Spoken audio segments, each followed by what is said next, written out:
Olá pessoal, tudo bem com vocês? Hoje um programa especial para os canais Judeus da Amazônia e Marajó Sefardi. Especial por quê? Porque hoje nós iremos tratar do lançamento do livro Os Judeus da Ilha do Marajó, da querida professora historiadora Iria Chocron. Tá ok? Então eu tenho certeza que vocês vão adorar o bate-papo, essa conversa descontraída em que iremos tratar desse capítulo da nossa história tão importante, tá ok? E as nossas convidadas de hoje, como eu já falei antes, a professora Iria Chocron, autora do livro, juntamente com o Sérgio Simon e a Karine Sarraf, né? E recebendo também uma das descendentes dos judeus aqui da Ilha do Marajó, a dona Maria Botebol. Ok, pessoal? Então vocês vão adorar conhecer as histórias. Bom, professora Iria, primeiro agradecer o convite que a senhora fez a mim para que eu pudesse mediar essa nossa conversa aqui, né? Eu estou muito feliz. Dizer que eu comecei a conhecer a história dos judeus da Amazônia e principalmente aqui na Ilha do Marajó, mais especificamente aqui em Breves, né? Através das leituras dos seus trabalhos. E é uma leitura muito prazerosa e que me trouxe, assim, muita alegria. Por quê?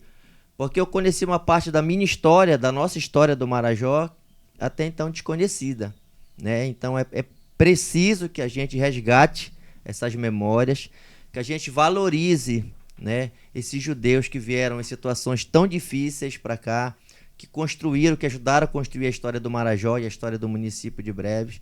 Então, eu só sou gratidão ao seu convite, tá, professora? Só as palavras iniciais aí. Obrigada, Max e Charles. Obrigada ao estúdio do Everaldo. É uma honra estar aqui com a dona Maria Botebol, que na verdade é Maria Miranda.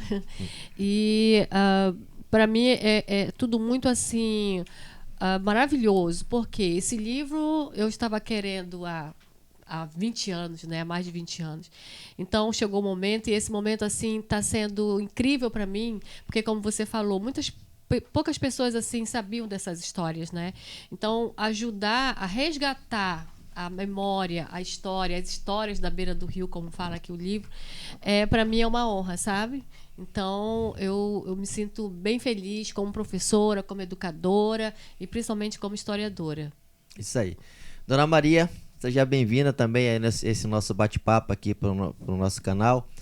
E eu queria que a senhora desse suas palavras iniciais aos inscritos no canal, falar um pouquinho da sua alegria de estar aqui nesse momento. Olha, me sinto honrada, né? De participar aqui com a professora, aceitei o convite dela, principalmente lembrando a família da minha mãe, né? Conheci poucos, não tive oportunidade, né? A felicidade de conhecer a família da minha mãe. Por quê? Ela casou com o meu pai contra a vontade do meu avô, do Simão Amor Botebol. Aí, tudo isso dificultou, né? Esse convívio com os outros membros da família. Foi. Né? Aí, para ela casar com o papai, ela teve que fugir. Ainda muito jovem. E aceitou o convite dele, ele já era um viúvo, tinha 7 filhos. Aí, né, ela fugiu com ele. Aquele tempo que chamavam, que era meio de transporte, né? Reboque com remo de faia. Isso. Então, a sua mãe era a dona Alegria Botebol, que está aqui, né? Sim. Mas a gente vai contar essa história com um pouco mais de detalhes daqui a pouco. Né? Só para os inscritos no canal saberem quem foi essa pessoa, né? A sua mãe. Sim. Né? E para a gente começar um pouquinho, vamos seguir, já que o livro está pronto, a gente não vai, lógico, dar spoiler do livro, contar todas as histórias aqui, né? Porque quem quiser pode adquirir o livro, tá aqui. Eu já tenho meu exemplar, né? Que já tá aqui autografado pela professora Iria, né? Para as pessoas que quiserem também receber, podem entrar em contato diretamente com a senhora, Sim, né, professora? Diretamente com o meu contato, né? Que é o número Marajó Sefardi no WhatsApp. E nós temos também o próprio canal Marajó Serfadi, que pode também escrever lá, que quer solicitar o livro. E principalmente nós temos os Judeus da Amazônia, que é o canal, que é a página no Facebook, que a pessoa pode colocar no Messenger, né, mandar para nós, que a gente atende. Isso aí. Bom, professora, vamos começar a falar do livro, Sim. né? Para a gente contextualizar o Marajó, a gente precisa fazer um pouquinho de uma espécie de levantamento histórico e falar um pouquinho do que é a região marajoara. Sim. Né? Nós vivemos numa região no norte do Brasil, né? Especificamente no estado do Pará, né? Dentro da maior ilha fluvio-marítima do mundo, né? Uhum. Que é a Ilha do Marajó, que tem 16, 17 municípios, né? Isso. E que tem um índice de desenvolvimento humano muito baixo. Sim. Então a gente sofre há muito tempo com muitas mazelas sociais, né? Falta de saneamento básico, desemprego, exploração Miséria, econômica, miséria, prostituição. Sim. Então, dentro desse cenário que atualmente a gente vive, que é um cenário... Quer dizer, atualmente não. Tem todo um processo histórico, né? Mas hoje em dia a gente vê que o processo esse processo é muito maior. A gente vê que a gente tem, além de ter essas mazelas, a gente tem possibilidade muito grande da região crescer. Sim. Né? O que falta, eu acho que é um pouco de investimento público, falta o marajoara acreditar mais na sua força e que ele é capaz, né? de se sobrepor a isso tudo aí, né? Dentro de todo esse cenário de dificuldades, né? O Marajó vem sofrendo um processo de, como é que eu diria, de exploração muito grande, não é isso? A gente vê o processo das madeireiras, do ciclo da borracha, enfim, são vários processos históricos. Mas nem isso fez com que outras culturas vissem na região marajoara talvez o seu Eldorado, coisa que o próprio marajoara não consegue enxergar. Sim. Né? E nesse sentido aí a gente vê essa migração que aconteceu dos judeus e de outras nações, diria assim, né? De outros povos para a região marajoara, né? Qual foi o mote inicial para que a senhora falasse assim, não, eu preciso falar sobre essa história? Olha, primeiramente o mote inicial seria a minha própria família, né? Porque eu acho que eu cheguei a falar no podcast contigo, do primeiro, que eu ficava bem intrigada em relação à minha própria família, meu avô, que era estrangeiro. Eu sabia que ele era estrangeiro, mas eu não sabia exatamente que nação ele tinha vindo, né? Então, mesmo porque quando ele faleceu bem antes de eu nascer, né? Então eu nasci com algumas histórias dele, eu cresci com as histórias dele. E aí, então, obviamente você fica intrigado. E eu não sei, como eu sou de São Miguel dos Macacos, que é uma região que ele fundou, eu ficava intrigada com o fato dos resquícios dele ainda estarem na vila, como o barracão, né, que ele vendia as bolas de borracha, as mercadorias, etc. Os filhos dele todos lá e algumas práticas também que ele deixou na família. Então tudo isso era algo bastante assim, era como se fosse um imaginário para mim, que eu fantasiava muito. Então eu cresci com isso. Passou-se o longo tempo, né? Já na universidade eu precisei fazer um projeto de especialização. E aí veio a coisa prática, né? Eu lembrei que eu tinha um estrangeiro na família, meu avô. E aí, então, eu resolvi escrever sobre a vida dele. Mentalmente, eu pensei, eu vou escrever sobre a vida dele. Mas eu não contava que escrever sobre a vinda dele para o Marajó, para Breves, ia me abrir um leque para falar de uma imigração tão grande que foi a marroquina, para cá, para a ilha de Marajó. Então, isso me surpreendeu, porque eu pensei que ele tinha vindo sozinho, né? Uma imigração solo. Mas eu vi que havia por detrás uma imigração extensa de pessoas que vieram tentar a vida na ilha de Marajó. pessoas de tão longe como Marrocos, né? Então isso me fascinou. E aí isso fez parte do projeto e logo em seguida continuei escrevendo mais, colhendo fontes, etc. E chegou onde nós chegamos no livro. Isso aí. Bom, professora, a senhora é brevense, Sim. né? Sua família, seu avô fundou uma vila aqui no interior do município, né? Isso.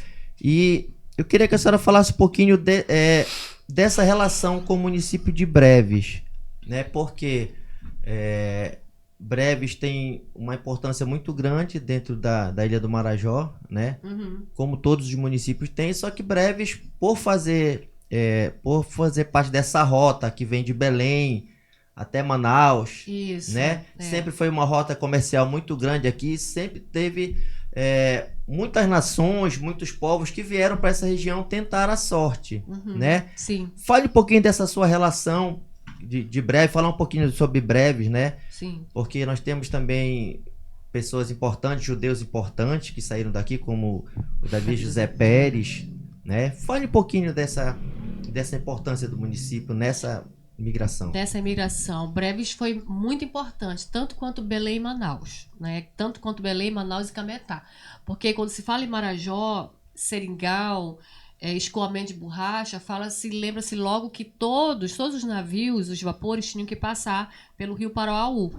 Então, Breves se tornou quase parada obrigatória para muitos deles. Tanto é que eles chegavam aqui em Breves, Belém era o porto principal, vinham para cá, para o Marajó. Breves, em toda a região marajoara, era a cidade que eles vinham para depois se espalharem pelo Interland Marajoara, né? Então, daqui eles iam para Gurupá, Portel, Melgaço, mesmo Macapá. Então, eles se espalhavam, né? E Breves se tornou importante nesse sentido.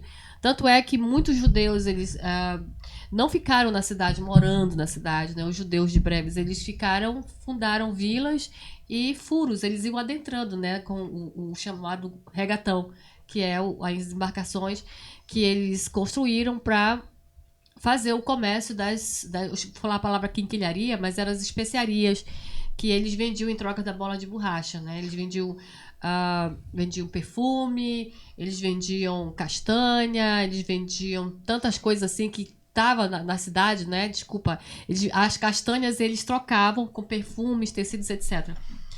E trocavam por bolas de borracha também. Então é nesse sentido que Breves vai ser uma espécie de parada obrigatória para esses judeus que iam trabalhar nos seringais e aqueles que queriam comercializar no regatão. Certo. E, professora, além de Breves, né, outros municípios aqui do Marajó também tiveram essa migração judaica aqui no Marajó, né? Sim. Quais municípios assim, a senhora poderia citar que são importantes também nesse período? Olha, no livro nós abordamos os principais, né, que tiveram assim, uma presença judaica importante, contundente.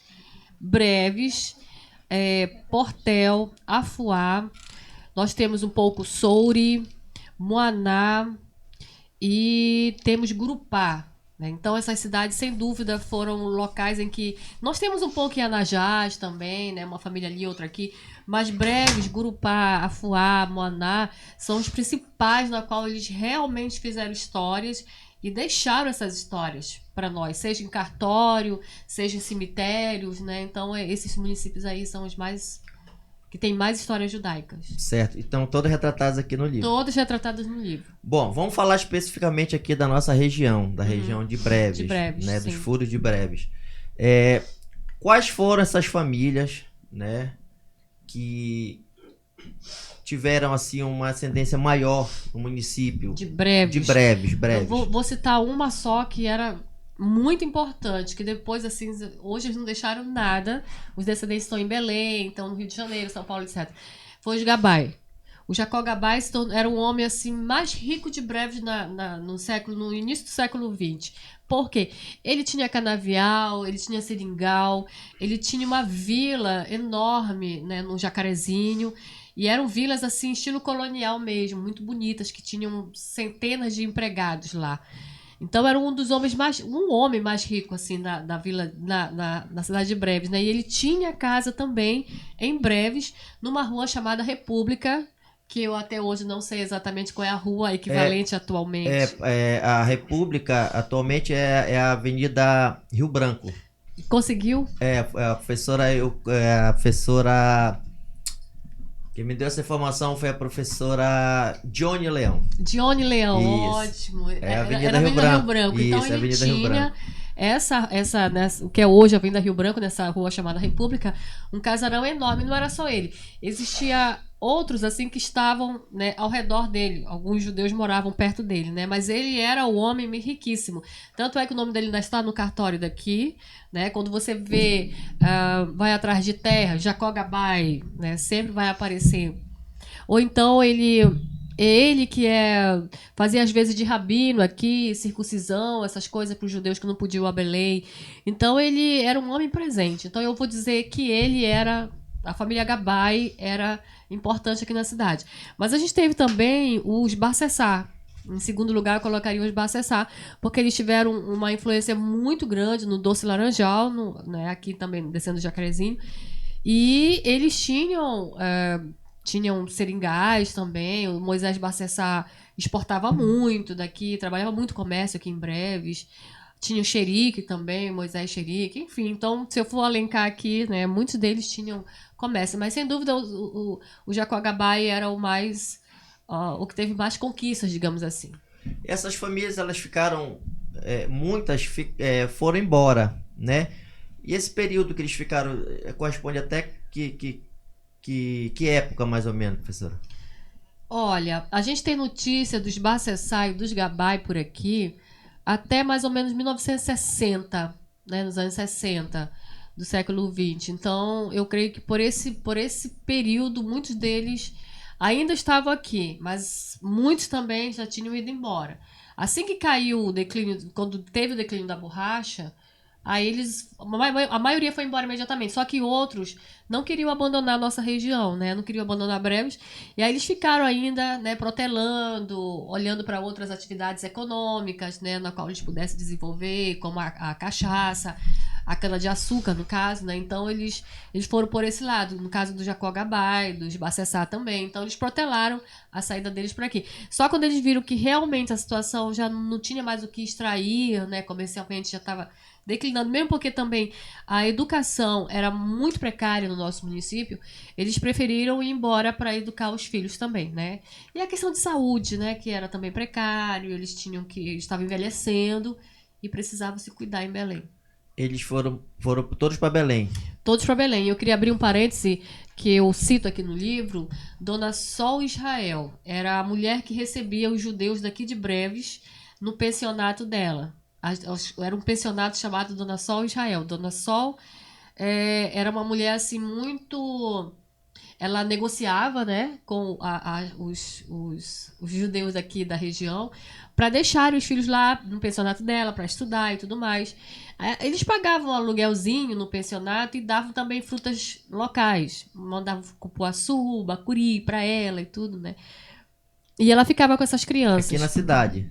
Não, ela morava em Belém. Ah, tá. Então, o judeu que não podia dar uma educação formal aqui na cidade para o seu filho, uma educação judaica, eles mandavam para a Dona Sol Israel, para o pensionato da Dona Sol Israel.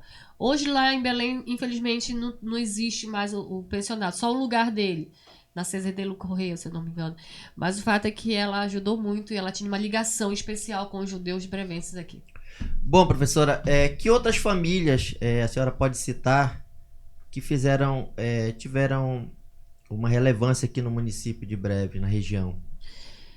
Olha, Benguigui, os Benguigui, eu quero mandar um abraço para o Yehudá Benguigui, é difícil de pronunciar. Eles tiveram muita importância também, né? E o Yehudá Benguigui me contactou, olha, eu queria o seu livro, porque eu sou dos Benguigui, né? E nós tivemos também Bemergui, Castiel, Cefati, tivemos também Botebol, né, Dona Maria? Botebol aqui, muito presente. Sarraf, que ainda está nos dias atuais. Tivemos os Pérez também, Malde, Azancote. Nossa, se eu alencar aqui... mas a gente estão todos aqui estão no livro. Estão todos aí, né? E vamos falar especificamente de uma família, né? Na verdade, de duas famílias que até hoje tem descendentes aqui em breve, né? Uma é a família Sarraf, que tem uma descendência muito grande, que todo ano, inclusive, eles fazem um encontro, né? Se reúnem. A família tem umas fotos aqui no isso, livro, né? isso, desse encontro, em que todos os descendentes dos Sarraf dessa região se encontram, se confraternizam, lembram as histórias. Sim. E os Botebol, né? Que nós temos hoje uma representante aqui, que é a Dona Maria Botebol, né?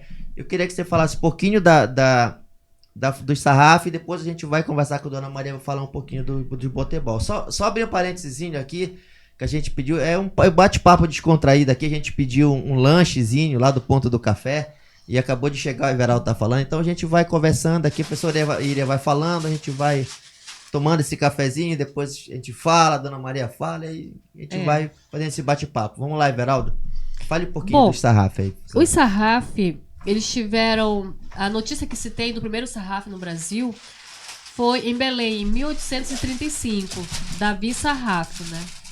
Então ele chegou no Brasil em 1835, mas eu não sei se ele veio realmente para cá, para Breves. Mas o fato é que eu já vou pular logo e dizer que por volta de 1850 que a gente já tem o Samuel Sarraf, né? O Sarraf que vai interessar para a gente aqui. Foram vários Sarrafs, né?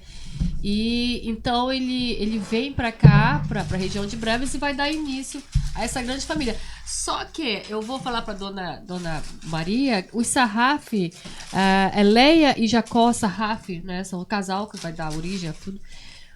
Eles casaram com Botebol, né? Então eles tinham uma ligação muito forte, os Botebol com os Sarraf. Então daí vai sair casamentos, né? Ligações comerciais e tudo. E até hoje nós temos o Sarraf fazendo comércio aqui em Breves, né? Empreendendo, digamos assim.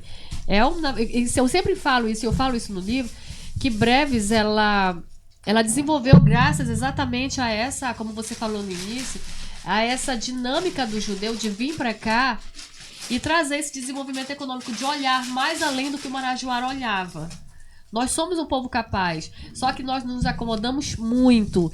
Eles não. Vamos ver de onde a gente pode tirar um dinheiro aqui, o que a gente pode fazer ali, não é? Então eles tinham essa visão que o Marajoara não tinha. Tanto é que os Sarraf, eles acabaram por deixar, até hoje, né, ainda são empreendedores. Então eu vejo assim que eles continuam, os judeus, por mais que não sejam mais judeus, né, os Sarraf, mas eles continuam ainda dando muito desenvolvimento para a economia brevense, nesse sentido. E no caso dos Botebol, começa praticamente, assim como o Sarraf começa em Marrocos, né? Aí o primeiro Botebol que vem é o Simão Amor Botebol. Ele vai para o Ceará, ele se casa com a Dona Altina, não é? Que não era judia, Dona Altina não era judia. E aí sim, eles têm várias filhas. Leia, Raquel, Sime, Alegria, não é? Sim. E aí só que o seu Simão, ele vem para Breves atrás de casamento para essas filhas, né? Porque não tinha judeu assim, eu creio que no Ceará, assim, para casar todas as meninas. E também, obviamente, teve essa questão econômica dele vir para cá, para Breves.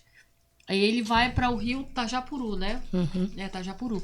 Então ele chega e casa logo as filhas com o Sarraf. É por isso que quando eu falo assim, Sarraf e Botebol tem ligações, muitas ligações, exatamente por conta desse momento aí, né? Que eles chegaram aqui, o Botebol, viram Sarraf e se casaram, né? Bom, a gente tem a alegria de receber hoje, né? Dona Maria Botebol, Dona Maria Miranda, na verdade, que é descendente dos Botebol, né? E eu queria que a senhora contasse um pouquinho dessa sua relação, né? A partir da sua relação familiar, da sua mãe, a Dona Alegria Botebol. Contasse um pouquinho dessas reminiscências da sua infância, dessa relação que a senhora teve. Pois é, eu sendo a filha caçula, né? Eu sei muito pouco. É porque a mamãe, ela não conversava sobre a família dela, né? Até porque o papai não gostava dos judeus, só gostava dela. Aí, muito pouco mesmo que ela conversava, ela era muito fechada, e se via que ela tinha uma tristeza de não ter contato com os parentes dela, né? Tanto que a mãe dela morreu, ela não viu mais. E é assim, ela abria a boca muito difícil para falar mesmo da família dela. Eles se conheceram aonde? O seu pai com a sua mãe? Pois é, isso eu não sei. Não sei se foi lá no Jaburu, né? Que ele morava lá para a banda de São Miguel, papai. E ela morava no Jaburu. Então, acho que foi E se encontraram ali. por lá? Com certeza, né? Aí até para se casar, teve que fugir e tudo, por causa do que o vovô não queria de jeito nenhum. E é assim. Ele era Aí, mais velho que a Dona Alegria, né? era. Era viúvo, se eu não me engano, né? Ela já tinha 50 anos e ela ainda era menor de idade. Teve até que aumentar a idade dela para poder casar com ele. Aí só que ele isolou ela da família. Não permitiu que ele Não, tivesse não. contato mais? Não. E o vovô também não queria nem ver ele. Aí quando a gente perguntava alguma coisa, ela contava muito pouco da família dela. Aí depois já eu ainda era uma adolescente, uma menina ainda de 8 anos, mais ou menos. Aí o papai adoeceu muito e foi embora para Belém, a gente ficou só com ela, né?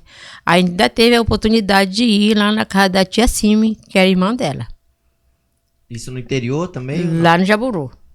Isso você já estava morando aqui na cidade? Não, a gente morava lá nos Macacos.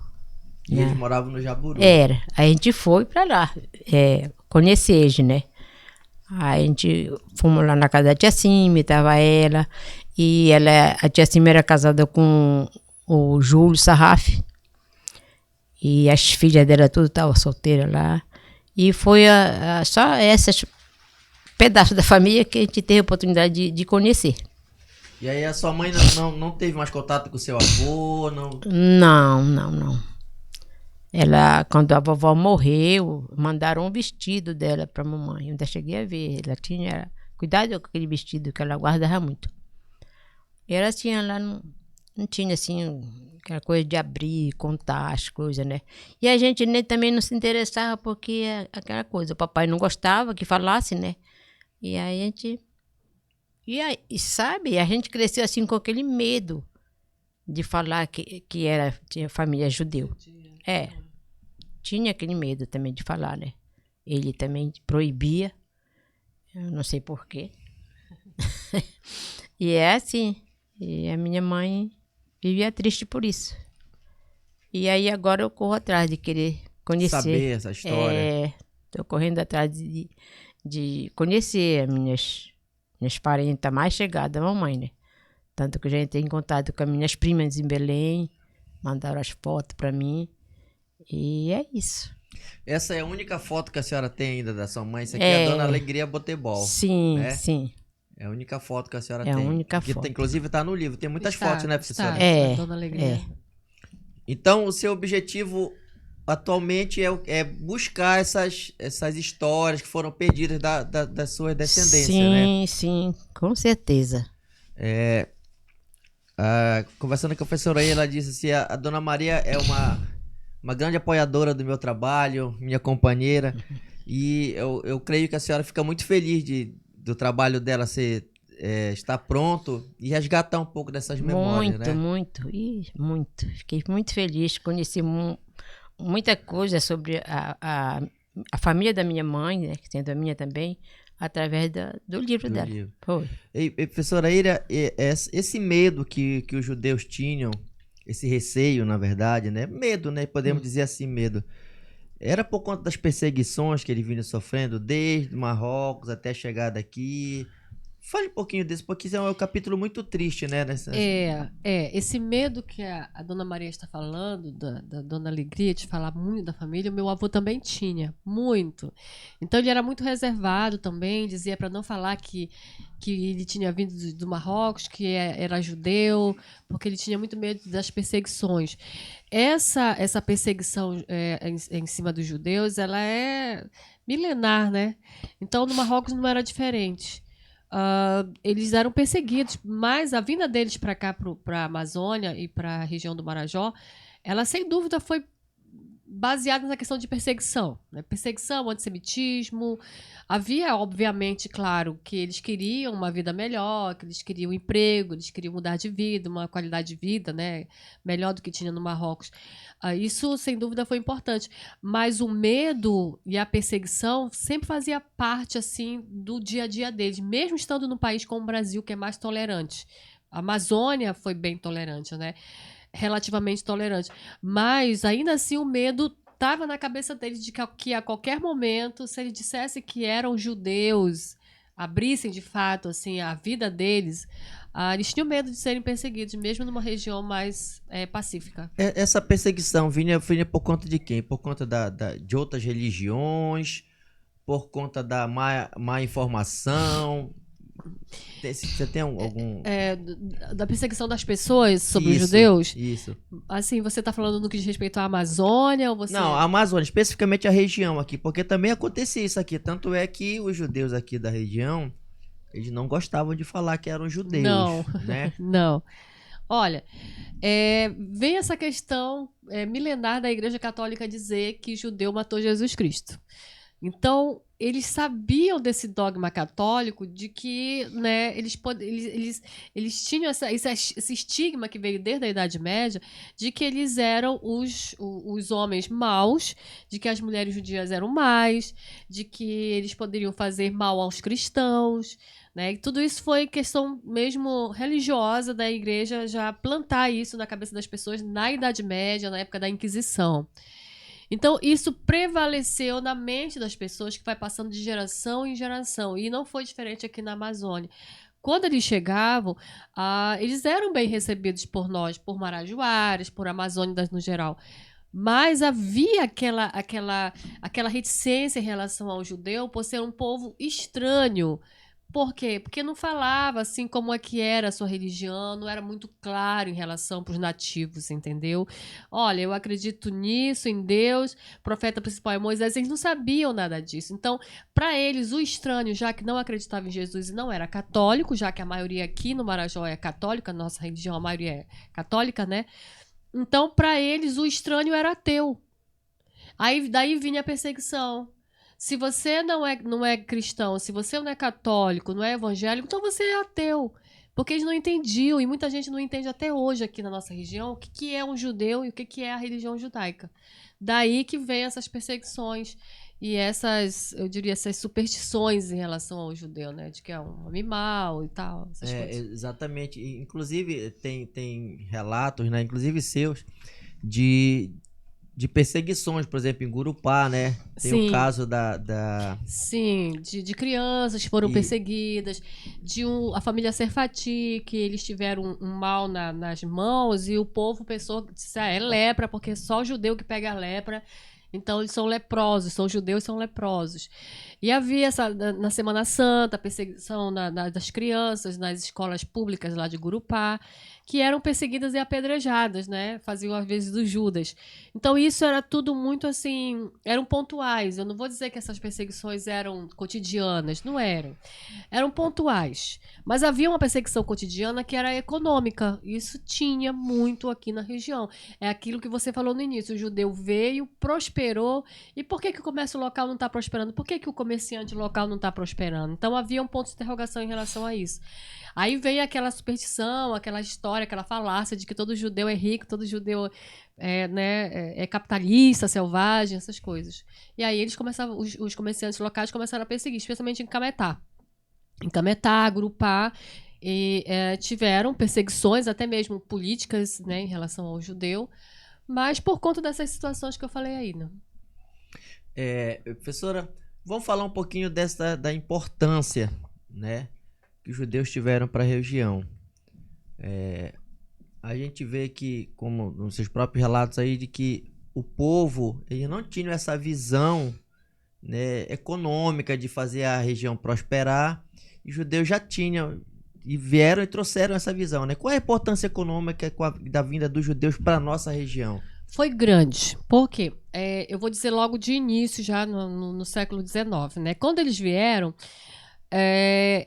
assim, para cá, para nossa região, eles já vieram com o intuito de serem empreendedores e principalmente aventureiros. O nosso povo aqui, eu digo brasileiro no todo, a gente tem muito medo de se aventurar, né? Muito medo de, não, eu não quero ir para aquele lugar, não quero ir para isso. O judeu vinha assim, não, eu vou entrar na Amazônia, eu vou entrar nos furos, eu vou entrar nos rios, eu vou entrar em tudo. Então, o que eles fizeram? Dizem, alguns livros falam que os primeiros regatões foram judeus, porque quem era que tinha a coragem de se aventurar em pequenos furos, né? Em pequenos rios? Era só o judeu que pegava a mercadoria e ia vender para aqueles ribeirinhos lá no fim, né? E aí, então, esse senso de aventura, de coragem, era basicamente o judeu que tinha. E aí, então, eu digo que ele foi importante nesse sentido de circular mercadoria, de fazer chegar até esses ribeirinhos essa economia circular, né? Para que se fique, né, fazendo essa circulação. E claro que eles também colaboraram aqui com a questão dos seringais, eles vendiam cachaça para Santarém, para Belém, no caso do seu Gabay, o próprio Barcessá também, o Barcessá vendia madeira, quando a madeira ainda estava começando, a economia da madeira estava começando. Em Gurupá, a mesma coisa, os grandes seringalhistas eram judeus, então, sem dúvida nenhuma, eles desenvolveram nesse sentido aí, né? Consequentemente, as cidades começaram a ter mais desenvolvimento graças a essa economia gerada pelo judeu nas regiões de seringais e canaviais. Certo. E aí, professora, hoje em dia, quais as famílias que ainda têm descendentes aqui vivendo na região? Aqui em Breves ou em outras regiões aqui do Marajó, outras cidades? Que praticam o judaísmo? Você está falando? Que pratica o judaísmo ou que ainda tem. Que são descendentes diretos. Os Sarraf, né? Nós temos os Castiel em Gurupá, os Serfati em Gurupá, Benatar, Gurupá também, Sixo, Gurupá. Aqui, Botebol, né? Que hoje já são mais Mirandas que Botebol, mas né, ainda usam o Botebol. Temos os Farache também, né? Nós temos a moça, desculpa, eu não lembro o nome, Marilene Farache, ela acrescentou o nome do avô dela. Então, assim, ainda tem famílias aqui, tem muitas famílias que são descendentes de judeus, mas estão com sobrenome escondido porque foram se assimilando, né? Porque aquele judeu do século XIX, início do século XX, se casou com cristãos e aí foram mudando o sobrenome também. Mudaram o sobrenome, mudaram a religião também, A religião, né? exatamente. Uns são católicos, outros são evangélicos e assim por diante. Né? Exato. E praticantes mesmo da religião são bem poucos, ou não tem relatos? Não tem. O que tem são, assim, pessoas que guardam costumes judeus sem saber que realmente são descendentes de judeus. Tem muito isso. Eu não sei se a dona Maria Botebol, ela tem o costume de não comer carne de porco, a carne suína. Muitos deles não comem carne de porco hoje em dia, mas não sabem por quê. Eles olham de sexta-feira para tudo, né? Porque vem o Shabat. Então, são costumes que tem, mesmo aquele mínimo costume, por exemplo, de sandália emborcada. Eu não tenho medo da minha sandália emborcada, eu vou desemborcar. Isso é um costume judaico, de varrer de dentro para fora da casa, enfim. Então, são esses costumes que a gente percebe que tem descendência judaica. Mas praticante não tem nenhuma comunidade judaica aqui no Marajó. As pessoas realmente me perguntam, como é que é a comunidade judaica na tua região? Não existe. O que existe só descendentes mesmo, né? E a prática judaica, mesmo quando eles estavam aqui em Breves e no Marajó, eles tinham que ir para Belém praticar, porque é lá que existem as sinagogas. Lá que existe uma comunidade contundente, né? Uma comunidade judaica que... professora, vamos falar um pouquinho do livro em si e do apoio, né? Que eu acho que é importante a gente... para fazer uma obra dessa aqui, desse porte, nós somos seres sociais, a gente não consegue fazer nada sozinho. Sim. Né? A gente sempre precisa do outro. Sim. Né? Para que claro. a gente consiga avançar.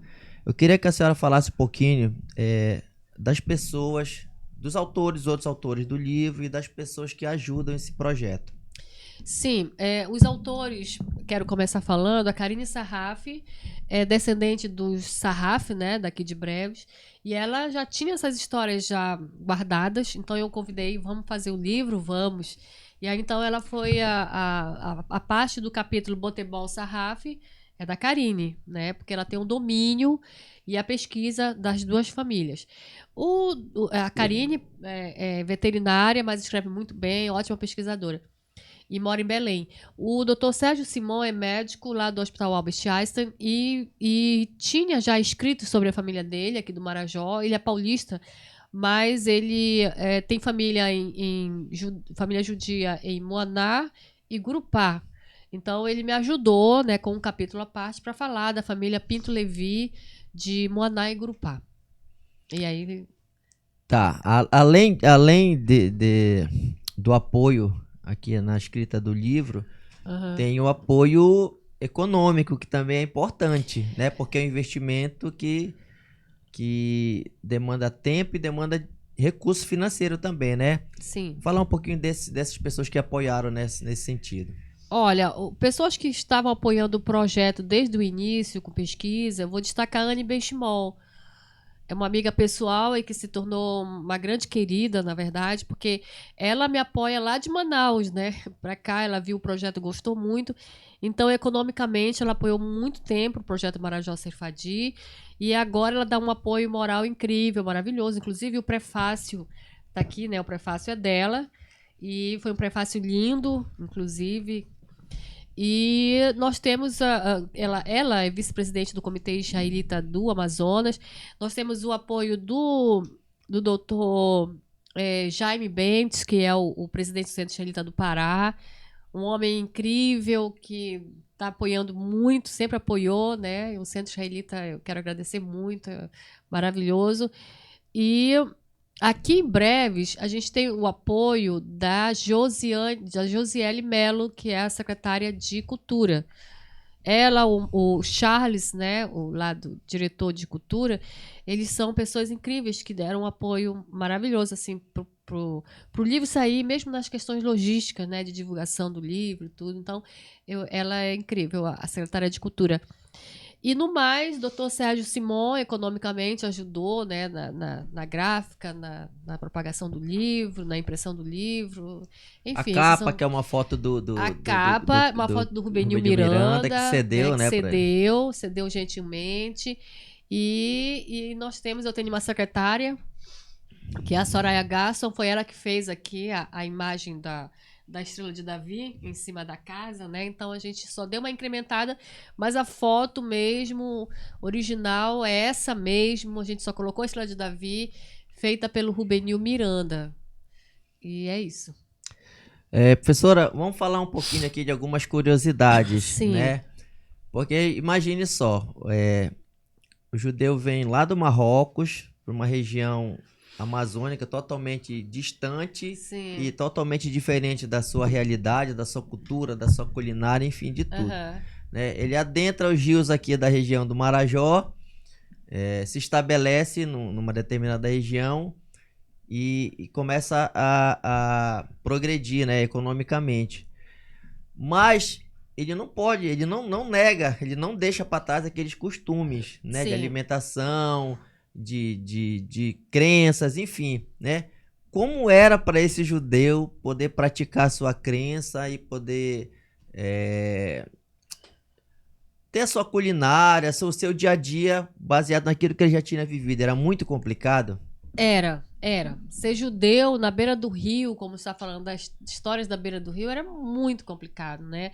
Eu vou dar como exemplo o Luiz Sarraf, que era filho do Samuel Sarraf. O Luiz, ele praticava na beira do rio mesmo, sabe? Assim, a casa dele no Tajapuru era basicamente igual, parecida com a que está na capa do livro, na beira do rio. E lá ele fazia os rituais só dele, né? Porque ele tinha uma esposa cristã, então o judaísmo dele era bem solitário. Então eu posso dizer que a partir do Luiz Sarraf, a maioria dos judeus praticavam de uma forma solitária o seu judaísmo. Era difícil você sair. Hoje em dia você tem um barco que viaja 12 horas para chegar em Belém, agora você imagina no início do século XX, né? Você sair daqui para fazer as suas rezas em Belém. Não tinha condições de ser judeu, assim, sabe, completo na beira do rio. Então, o que acontecia? O Luiz Sarraf, ele festejava a Pessa o Yom Kippur, que ele fazia o jejum sagrado, e depois ele tinha a questão do galo, né, que ele preparava tudo conforme o kasher, né, que é a alimentação, a prática alimentar dos judeus, e tinha que ser tudo baseado nas práticas da Torá, né?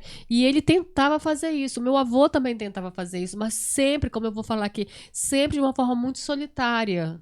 Eu tô fazendo assim, assim, assim. Aí as suas respectivas esposas diziam, mas o que é isso? Como é que tu queres que eu ajude? Aí elas ajudavam, mas elas não sabiam exatamente no que elas estavam ajudando. E na importância daquilo para eles, entendeu? Então, a minha avó ajudava o meu avô a matar o galo, a galinha, conforme as leis judaicas, né? Porque não tem todo um ritual para se fazer a morte do galo, da galinha, dos animais. Então elas ajudavam, mas sempre na hora da alimentação e na hora das rezas era tudo muito solitário. E aí não se pode comer camarão, né? O judeu não come camarão porque é impuro. Não pode comer o peixe de pele, também é impuro. Então, certas coisas eles realmente se abstinham. E aí vem a questão do estranhamento. Aí vem a questão do antissemitismo. Ele não come o peixe, por quê? Será que ele é metido? Por que não come o filhote? Não come entendeu? Isso é um peixe, não come característica da camarão. região. Exato, o camarão, que é algo muito peculiar da pessoa comer aqui, né, na região também. E não pode comer. O açaí também não era algo que eles tomavam muito. Então, assim, tudo isso fazia com que o judeu fosse realmente considerado estranho. E eles, por outro lado, não compreendiam como que as pessoas se jogavam em certas alimentações. Sendo que na Torá, Deus proíbe algumas alimentações. Nossa, estão comendo isso. Aí Entendeu? entrava em choque cultural. Aí entrava em choque cultural. Então, respondendo a tua pergunta, era muito difícil ser judeu, sim, por conta das normas da Torá, né, para alimentação. Mas no que diz respeito a festividades, eles faziam de uma forma bem solitária, né, sempre. As principais festas, o Rosh Hashanah, que era o Ano Novo Judaico, Yom Kippur, que é o dia mais sagrado do ano, e a Pêssar, né, que é a Páscoa, vou falar assim, a Páscoa judaica, né, entre aspas. Então, eram essas três situações que eles festejavam, assim, muito solitariamente. E professora Iria, os judeus que vieram para nossa região são os judeus chamados de sefarditas. Isso, é isso? Fale um pouquinho dessa vinda desses judeus para cá, para a região. Como é que se deu essa vinda? Só foram os sefarditas que vieram para cá ou tiveram outras denominações? Eu queria abrir um parêntese rapidinho. Dona Maria, eu queria fazer uma pergunta aqui, antes de responder a tua. Tinha alguma prática de culinária que a Dona Alegria Botebol fazia, que a senhora achava estranho? Ou essas que eu falei aqui, de jejum, ou de o Shabat, por exemplo, havia alguma coisa que vocês estranhavam ou não? Não, ela não fazia porque papai não deixava. Não. Agora, carne de porco ela nunca não comia. Não. Vocês comem hoje em dia? Eu não como já há mais de 40 anos. Olha, tá vendo, né? Deixei mesmo. Sim. É isso. Então, ela até tinha vontade de praticar, né? Mas só que ela não podia. Não podia. Então, ela era coagida, né? Sexta-feira Santa, ela dizia, vocês não guardam nada, porque eles, né, o tempo que ela vivia com os pais dela, ela disse, é das 6 da manhã às 6 da tarde, sem comer nada, sem cortar nada, estava tudo cortadinho. Quando anoitecia, que viu as estrelas no céu, aí que eles iam fazer a primeira refeição. Vendo. Era assim, só mesmo o ritual que eles faziam lá. Não sei se é reza, se é oração. Né? Assim ela falava. Aí só que depois que ela casou, não pôde fazer mais. Não pôde mais fazer, né? Bom, aqui você está vendo como é que era, né? O que nós encontramos, seu Karine, em relação a essas fontes orais que nós temos, né? Dos descendentes falarem de como que era difícil, né? Algumas não posso comer carne de porco e tal, não sei por que eu não como carne de porco, mas agora eu estou sabendo. Enfim, então eu acho fascinante, né? A gente resgatar essas histórias assim. Exato. Bom, respondendo a tua pergunta sobre os sefaditas. Os sefaditas, eles são judeus oriundos da Península Ibérica, Portugal e Espanha, devido à expulsão né, do Edito de Expulsão de Granada, o Edito de Granada, que expulsou em 1492 os judeus da Espanha, e depois, em 1497, os de Portugal. Os reis expulsaram porque, se você não pratica o catolicismo, então você é convidado, né, a ir embora. E aí, eles saíram da Península Ibérica, foram para o Marrocos e ficaram 300 anos lá, né? E aí, esses descendentes sefaditas que vieram para cá, para a ilha de Marajó, para a Amazônia. Esses judeus europeus que foram perseguidos pelo Hitler, por exemplo, que são chamados Ashkenazi, eles vieram para o Brasil, mais São Paulo, Rio, Sul e Sudeste, né? E isso não quer dizer que não teve em Belém. Teve Belém, Manaus, também judeu Ashkenazi, mas a maioria foi judeu sefadita. Certo. Professora, vamos falar um pouquinho aqui especificamente da divulgação do livro. Sim, né? Vamos. Houve o lançamento Sim. do livro aqui em Breves, né? Foi o primeiro que foi lá no auditório da Unopar, da universidade, né? Isso. E uma E tu festa não muito foi? bonita. Não, eu fui, só que eu cheguei atrasado. E quando eu cheguei, ela já estava lotado os lugares, né? E eu fiquei lá no final. Mas eu estava presente lá, né? Então eu não te vi, eu estava sem óculos. Exatamente. Mas eu estava presente, sim. Então foi uma festa muito bonita. Teve dança, teve música, teatro. Foi muito bonito, né? Sim. Por conta desse lançamento desse livro, que é de suma importância para a história da nossa região e para a história judaica como um todo, né? Uhum. A senhora já recebeu vários convites. Sim. Né? Eu queria que a senhora falasse um pouquinho desse convite que a senhora recebeu e qual é o seu objetivo maior com esse livro aqui? Olha, primeiramente, os convites foram... A gente está montando agora, eu e o presidente do Centro Israelita do Pará, o Jaime Bentes, a divulgação em Belém. Vai ser dia 22 agora de junho, no Centro Israelita do Pará. Quem quiser, por favor, compareça. Vai ser um evento muito legal.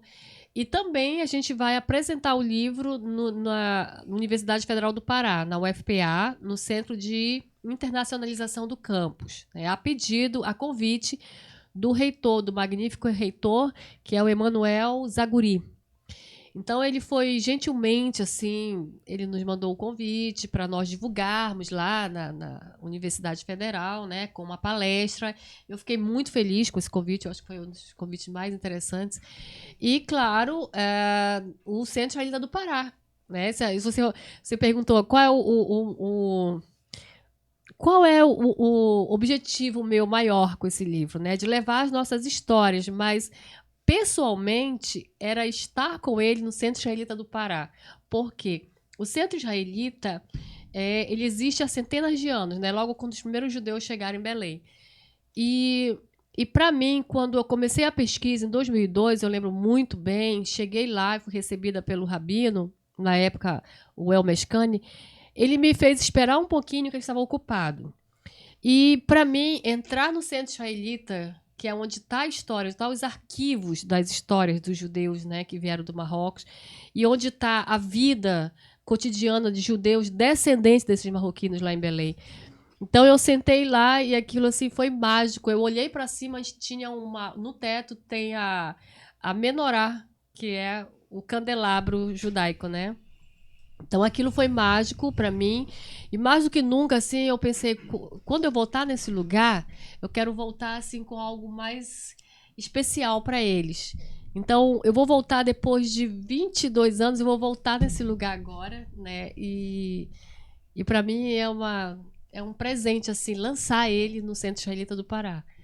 Que eu, se Deus quiser, vou realizar agora, dia 22 de junho. Vai sim, professora. Aí a gente fica muito feliz. Mas eu também tenho outro sonho, que ele seja traduzido para o hebraico. Que ele vá para Israel e seja traduzido para o hebraico, né? Que é a língua judaica. Isso aí. Professora, a gente fica feliz, muito feliz, né? De poder ter pessoas como você, a professora Dione Leão, né, e outros brevenses, né, que resgatam e valorizam essas histórias, né? Sim. É importante, muito importante que a gente, como marajoara, como brevense, que a gente tenha consciência das nossas raízes. Sim. Porque ninguém constrói seu futuro sem conhecer seu passado. Lógico. Né? Se você está aqui, você teve um passado, teve uma descendência, se você não conhece e não valoriza a sua descendência, como é que você vai poder construir um futuro com a sua família, com seus filhos, se você não tem essa noção? Sim. Não é isso? Eu queria, antes da gente encerrar, antes da gente terminar esse nosso bate-papo aqui, eu queria que a senhora falasse especificamente do Davi José Pérez, porque desde o primeiro momento que eu conversei com a senhora, professora, foi uma coisa que me impactou muito. Foi mesmo. Foi porque assim, a gente tem um brevense saído aqui de Breves, né? Ainda no século, acho que já no século XX ou século XIX ainda, e nasceu no século XIX. Ele nasceu no final do século XIX e saiu daqui no século XX. No século XX, né? E me impactou porque depois eu comecei a ler, né? Fui pesquisar, fui na internet para saber da história dele, do Davi José Pérez, né? Sim. E foi uma pessoa assim de uma inteligência tão grande, que tem uma importância tão grande, né? Que eu fiquei assim impactado porque, poxa, um caboclo marajoara, porque ele é daqui do Marajó, né? Que saiu daqui e hoje tem uma importância histórica muito grande, né? Eu gostaria muito que a Secretaria de Educação de Breves, através da secretária, da Prefeitura Municipal, conhecesse a história do Davi José Pérez. Foi um grande educador, um grande intelectual, e hoje nós não temos uma escola em Breves que tenha o nome ou que mencione alguma coisa de Davi José Pérez. Sim. Né? Então eu deixo aqui essas palavras para que as pessoas procurem saber quem foi Davi José Pérez. Foi um grande brevense, um grande brasileiro, né? Um grande judeu, uma pessoa de uma inteligência rara, que precisa ser reverenciado hoje em dia. A gente esquece muito daquelas pessoas que realmente merecem e às vezes valorizam pessoas que não têm tanta relevância assim. Concordo com você. Né? Então eu deixo aqui essa sugestão para que as pessoas pesquisem sobre a vida de Davi José Pérez, que a Secretaria de Educação levante seu histórico. É um brevense tão importante, que tem uma relevância grande para a comunidade, né? Sim, judaica, que merece ter essa homenagem na cidade de nascença dele. Ele não tem. Foi professor da Clarice Lispector. Só para ter essa ideia aí, né? Da importância hoje dele. Tem uma escola no Rio de Janeiro com o nome dele, que inclusive eu recebi um convite para ir lá também, levar o livro para as professoras da escola Davi José Pérez no Rio de Janeiro, que inclusive foi o Romário, jogador de futebol, estudou lá. Então, assim, o Davi José Pérez, ele me surpreendeu tanto quanto você em 2002, né? Eu também não tinha notícia da existência dele até então, quando eu comecei a pesquisa, né? No início dos anos 2000. Então, quando eu vi, nossa, que homem importante, que homem de mente maravilhosa.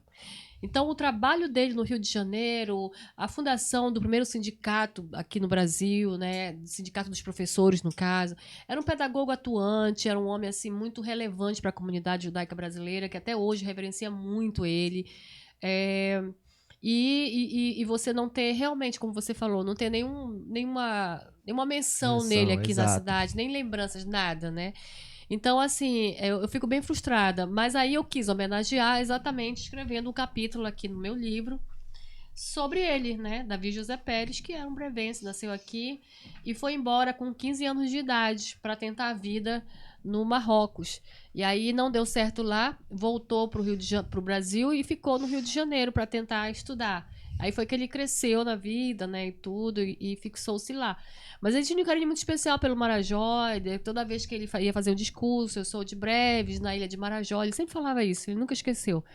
Então é um capítulo bem especial para mim, que a trajetória dele, assim, me comove muito, e eu vejo que, assim como eu, assim, que tenta escrever as histórias, ele também foi muito solitário por aqui, perdeu a mãe muito cedo, o pai também, então ele teve que se virar muito cedo sozinho mesmo, né? E é um cara assim que eu considero brilhante nesse sentido, e um brevense que deveria ser realmente reconhecido. Exatamente. Eu compartilho dessas pela mesmas sociedade. Palavras.